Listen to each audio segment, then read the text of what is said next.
আজ হস্তশিল্প মেলায় গেছি, আমি তোর ভিডিও দিচ্ছি, কিন্তু আমার ফোনে তখন খুব গন্ডগোল চলছিল, দেখাতে পারিনি। এই যে ফলের ঝুড়িটা কিনেছি, এই যে ফলের ঝুড়িটা কেনা হয়েছে, ঢাকা দেওয়া আছে।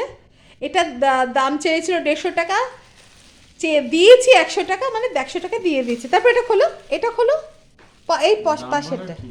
হ্যাঁ, দামটাও বলতে হবে, সবাই জানতে চায় তো। হ্যাঁ, এই যে আরও একটা অসাধারণ জিনিস, এগুলো দেখানো ছিল আমার, এগুলো কিনছিলাম তখন, ভালো করে ভিডিও করতে পারিনি। এই যে জগটা খোলো একবার, জগটা খোলো, দেখাই একবার। জলের জগ, অসাধারণ কিন্তু। আরও একটা অসাধারণ জিনিস ঘুরিয়ে দেখা। হ্যাঁ হ্যাঁ হ্যাঁ হ্যাঁ হ্যাঁ, তুমি ঘোরাও, আমি তো এটা ধরে আছি। এই যে জগটা, এটা কিন্তু দারুণ, মুখে ঢাকা আছে। এটা গরমকালে তো ভীষণই ভালো, সারা বছরের জন্য একদম ভালো শুদ্ধ জল খাওয়া যাবে এতে। এটা দেখো, হ্যাঁ,